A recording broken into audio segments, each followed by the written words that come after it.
सभी समझ गए कि आखिरकार सुनैना इतना खामोश क्यों रहती थी। धीरे धीरे दिन बीत गए, सभी हालात सामान्य हो गए, पर सुनैना की आत्मा को शांति नहीं मिली। वो कॉलेज में भटकने लगी। उसकी आत्मा सभी को कुछ बताना चाहती थी। एक दिन मेरा दोस्त कंप्यूटर लैब जा रहा था। उसे देर हो चुकी थी तो वो कंप्यूटर लैब देर से पहुंचा और आकर मेरे बगल वाले कंप्यूटर के पास बैठ गया। एसी रूम होने के बावजूद उसके माथे से पसीना निकल रहा था। मैं उसे परेशान देखकर उससे बोला कि यार आज तुम इतना घबराए हुए क्यों लग रहे हो। तो उसने घबराते हुए कहा कि यार आज मैंने सुनैना को देखा। मेरे मुंह से निकल गया, क्या यार तुम क्या बकवास कर रहे हो यार, सच में तुम बहुत पागल हो यार। तो मेरे दोस्त ने मुझे यकीन दिलाया कि जब मैं सीढ़ियों से चढ़ते हुए कंप्यूटर लैब आ रहा था तो मैंने सुनैना को देखा, वो सीढ़ियों से उतर रही थी। उसे देखकर मैं रुक गया। वो बिल्कुल मेरे पास से गुजरी यार। उसने मुझे देखा और हल्का सा मुस्कुराहट देते हुए सीढ़ी से नीचे उतर गई। सुनैना को देखते ही मेरे पसीने छूटने लगे। मेरा दिमाग काम करना बंद कर दिया। वो जैसे ही सीढ़ियों से नीचे उतरी, मैं तेजी से चलता हुआ कंप्यूटर लैब पहुंच गया। मेरे दोस्त ने मुझसे कहा कि लगता है सुनैना जिंदा है यार। मुझे कुछ समझ में नहीं आ रहा था कि ये क्या बोल रहा है। मैंने अपने दोस्त से कहा कि तुम सुनैना को चाहते थे इसलिए तुम्हें वहम हो चुका है। तुम सुनैना को याद करते रहते हो और उसकी याद अब दिल से निकाल दो। उसने मुझे यकीन दिलाने की बहुत कोशिश की, पर मैं यकीन करना ही नहीं चाहता था। मुझे उस वक्त पता नहीं था कि सुनैना की आत्मा बेचैन है, वो कॉलेज में भटक रही है। उसकी सबसे बड़ी इच्छा अधूरी थी, पर सभी को बहुत जल्द विश्वास हो गया कि सुनैना मरकर भूत बन गई है। एक दिन मेरे क्लास की कुछ लड़कियां डेस्क पर बैठे आपस में बात कर रही थी। वो 4 लड़कियां थी जो आपस में किसी विषय पर बहस कर रही थी। तब एक लड़की की नजर पीछे डेस्क पर पड़ी। सुनैना अपने डेस्क पर बैठी हुई थी। उसके बाल आगे की तरफ गिरे हुए थे और वो बैठकर उन 4 लड़कियों की बातें बहुत ही खामोशी से सुन रही थी। एक लड़की की नजर अचानक उस पर पड़ी। वो खामोश हो गई और कहनी से इशारा करके अपने साथ बैठी हुई अन्य लड़कियों को दिखाई। सभी को एहसास हो गया कि पीछे कोई है। जब अन्य लड़कियां पीछे मुड़कर देखी तो सभी के होश उड़ गए। सुनैना उन सभी के पीछे बैठी हुई थी। उसका चेहरा उसके बालों से ढका हुआ था, मानो बहुत देर से बैठकर वो 4 लड़कियों की बातें सुन रही हो। नैना बहुत खामोश थी। उनमें से एक लड़की चिल्लाते हुए उठी और बाहर की तरफ भागना चाही, लेकिन फिर भी वो सामने डेस्क से टकराकर नीचे गिर गई। 3 लड़कियां तो क्लास से बाहर भाग गई। उन सभी की आवाज सुनकर अन्य क्लास के टीचर और स्टूडेंट बाहर निकल आए और मामले को समझना चाहने लगे। उन 3 लड़कियों ने बताया कि सुनैना क्लास में और मेरी एक सहेली को पकड़ लिया है। सभी क्लास के अंदर जाकर देखे तो एक लड़की नीचे गिरी हुई थी और वो बेहोश हो चुकी थी। वहां पर नैना की आत्मा नहीं थी। पूरे कॉलेज में डर का माहौल फैल गया, पर उस कॉलेज के टीचर मनाने के लिए तैयार नहीं थे कि सुनैना मरने के बाद भूत बन चुकी है। टीचर और प्रिंसिपल सभी को बहुत समझाने लगे। उन्होंने कहा कि अगर कॉलेज में सुनैना की आत्मा है तो सीसीटीवी कैमरे में आना चाहिए। ऑफिस में डिस्प्ले लगा हुआ है, पर किसी ने सुनैना की आत्मा को देखने की बात नहीं कही। प्रिंसिपल ने उन 4 लड़कियों को समझाया कि वो तुम्हारे हाथ पड़ती थी इसलिए तुम्हें वहम हो गया है। टीचर ने सभी को बहुत समझाया और किसी तरह मामला शांत करने की कोशिश की, पर स्टूडेंट समझ चुके थे कि इस कॉलेज में कुछ अजीबोगरीब घटना होना शुरू हो चुकी है।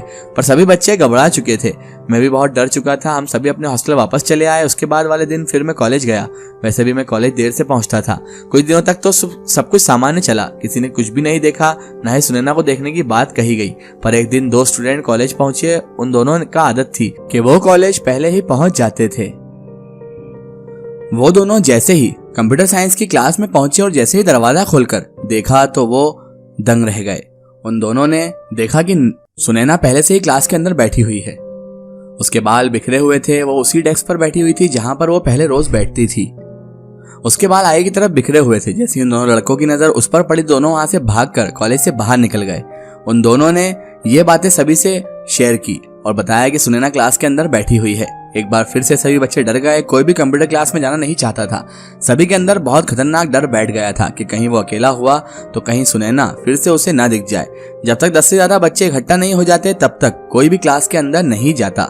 कॉलेज के सुनैना की आत्मा का डर इस कदर हावी हो गया कि कॉलेज में लड़कों का आना भी कम हो गया। यहाँ तक कि लड़कियां तो कॉलेज जाना ही बंद कर दी। मुझे भी अपने दोस्तों की बातों पर विश्वास हो चुका था, जिसको सुनैना को कॉलेज के सीढ़ियों पर देखा था, पर मैंने कभी भी सुनैना की आत्मा को नहीं देखा था। कंप्यूटर क्लास में एक डरावना क्लास बन चुका था और कोई भी अकेले वहां जाना नहीं चाहता था। एक दिन कुछ स्टूडेंट्स इकट्ठा हुए और कंप्यूटर क्लास जाने की योजना बनाकर कंप्यूटर क्लास में चले गए। तो वहां पर हम सभी ने जैसे ही बोर्ड पर देखा तो हमारे होश ही उड़ गए। बोर्ड पर कुछ लिखा हुआ था। सबने उस लिखावट को पढ़ा तो मैंने भी उस लिखावट को पढ़ा। बोर्ड पर टेम्पररी मार्कर से लिखा हुआ था, आई हेट कंप्यूटर साइंस, और नीचे सुनैना का सिग्नेचर करके नाम भी लिखा हुआ था। सभी बच्चे उसे पढ़कर भक रह गए। तुरंत कॉलेज के सभी टीचर्स को बुलाया गया, यहाँ तक कि प्रिंसिपल को भी बुलाया गया। उन सभी ने भी उसे पढ़ा। मेरे क्लास की लड़कियां बोलने लगी कि अब तो आप सभी को यकीन आ गया कि सुनैना मरकर भूत बन चुकी है। वो कंप्यूटर साइंस के रूम में रहती है। वो इसी रूम को अपना वाश बना चुकी है। हम सभी सुनैना की हैंड राइटिंग अच्छी तरह से पहचानते हैं। प्रिंसिपल साहब बोले कि ये जरूर किसी बच्चे की शरारत है जिससे हमारे कॉलेज का नाम खराब हो रहा है। तब सभी लड़के और लड़कियां बोलने लगे कि अगर ये हैंड राइटिंग किसी का है तो नीचे किया गया सिग्नेचर किसका है? ये सिग्नेचर तो सुनैना का ही है ना। अगर आपको यकीन नहीं आ रहा है तो सुनैना की फाइल निकलवाइए और उसमें देख लीजिए सिग्नेचर, जिसमें एडमिशन फॉर्म और बहुत से कागजात होंगे। सभी ने सुनैना के सिग्नेचर मिल जाएंगे आपको। उन सभी सिग्नेचर से मिलाकर देखिए, ये बिल्कुल मिलता जुलता सिग्नेचर होगा। सभी बच्चे अपनी बातों पर अड़े रहे। तब प्रिंसिपल सर हम सभी को बहुत समझाने की कोशिश करने लगे। टीचर भी हमें समझा रहे थे कि भूत प्रेत जैसी कोई चीजें नहीं होती है, वे वहम मात्र है और ये कुछ बच्चों की शरारत है। पर हम सभी प्रिंसिपल साहब की बातों में आना नहीं चाहते थे। हम सभी ने फैसला किया कि आज के बाद कंप्यूटर साइंस की क्लास में नहीं पढ़ेंगे। प्रिंसिपल साहब हमारी बातों पर सहमत हो गए। प्रिंसिपल साहब बोले कि अगर ये क्लास तुम सभी के डर का कारण है तो आज से इस क्लास को सील कर दिया जाता है। प्रिंसिपल साहब जितना भी हमें ऊपर मन से समझा रहे हों, पर हम भी जान चुके थे कि उन्हें भी यकीन हो चुका था कि सुनैना की आत्मा कॉलेज में भटकती रहती है। अपने कॉलेज को बचाने का सिर्फ एक ही उपाय था, कंप्यूटर साइंस के कमरे को हमेशा हमेशा के लिए बंद कर देना। प्रिंसिपल साहब पियून को बुलाए और कंप्यूटर साइंस के दरवाजे को ताला लगाकर सील करवा दिया। बाहर एक बोर्ड भी टांग दिया जिसमें लिखा हुआ था, डोंट ओपन द डोर। हम सभी उस दिन से दूसरी क्लास में शिफ्ट हो गए, पर हमारे अंदर से सुनैना का भूत और उसका खौफ अभी खत्म नहीं हुआ। साल बीत गए, सभी बच्चे पास आउट होकर अपने अपने घर चले गए। बहुत गहरे गहरे दोस्त थे मेरे, सभी टूटते चले गए। किसी ने तुरंत नौकरी पाई तो किसी ने देर से। कोई सरकारी नौकरी की तैयारी करने लगा तो कोई बड़े शहरों की तरफ रुख कर लिया। मैं भी सरकारी नौकरी की तैयारी करने के लिए अपने घर चला गया, पर सब कुछ बेकार। मुझे नौकरी नहीं मिली तो इसका सबसे ज्यादा दुख मेरे पड़ोसियों को होने लगा। मैं जब भी घर से बाहर निकलता तो मेरी कोई ना कोई आंटी मुझे रास्ते में रोक कर ये पूछ ही लगती कि तुम्हारे कॉलेज में कैंपस नहीं आया था क्या? पढ़कर भी अगर नौकरी नहीं मिले तो बहुत अफसोस होता है। उन्हें क्या जवाब देता कि कैंपस तो आया था मगर मैं सिलेक्ट नहीं हो पाया। मेरे आसपास की कोई पड़ोसन या भाभी मेरे घर आती तो बातों बातों में मेरे बारे में मेरी माँ से पूछना नहीं भूलती कि कोई तो मेरी माँ से ये भी बोलती कि मेरा लड़का तो दिन भर घूमता रहता था, आज देखो रेलवे का जॉब मिल गया है। कोई पढ़ लिख कर भी नौकरी नहीं कर पाता, कोई घूमते फिरते नौकरी कर लेता है।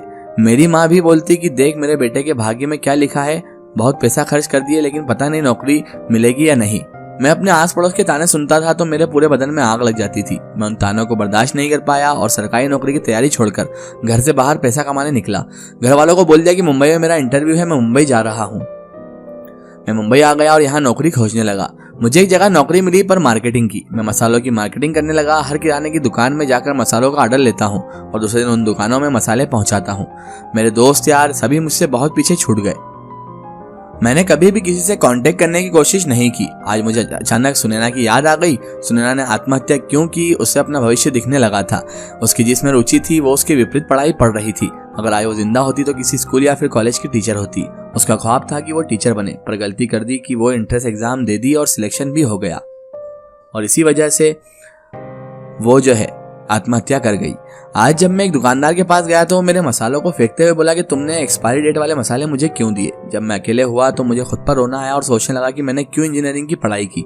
काश कि मैं इंजीनियरिंग नहीं करता तो आज मैं कुछ अच्छा कर लिया होता। किसी को बोलने के लिए तो नहीं रहता। जो पैसा मेरे माता पिता ने खर्च किए हैं वो सभी मैंने बेकार कर दिए। मेरा मैथ्स बहुत अच्छा था। मैट्रिक में कौन सा मैथ्स का प्रॉब्लम किस पेज में है और कौन से सीरियल नंबर में है मुझे इतना तक याद था। मैं मैट्रिक और इंटर में मैथ्स बहुत अच्छी तरह से बना लेता था। काश कि मैं अपना करियर मैथ्स को ही चुना होता तो आज मसाला बेचने का काम नहीं करना पड़ता। मैं भी किसी स्कूल में पढ़ा रहा होता। कब तक अपने घर वालों और दोस्तों को धोखा दूंगा कि मैं एक सॉफ्टवेयर कंपनी में काम करता हूँ। आज तो चला जा रहा है, पर जब मेरी शादी होगी तो सारा भांडा फूट जाएगा और सबको मालूम पड़ जाएगा कि मैं कोई सॉफ्टवेयर इंजीनियर कंपनी में काम नहीं करता बल्कि मसाले की मार्केटिंग करता हूँ और मसाले बेचता हूँ लोगों को। ताज्जुब की बात यह है कि इंसान को ऐसा लगता है कि वो एक जिंदगी की रेस में दौड़ रहा है, जबकि ऐसा कुछ भी नहीं है। आपका जिसमें इंटरेस्ट हो उसी सब्जेक्ट को हमेशा चुने। यही तो मेरा जिंदगी का एक्सपीरियंस है। इस कहानी को बताने का मकसद भी सिर्फ इतना था कि जिस चीज में आपकी रुचि हो, जिस चीज में आप परफेक्ट हो, उसी चीज को हमेशा अपना प्रोफेशन बनाएं।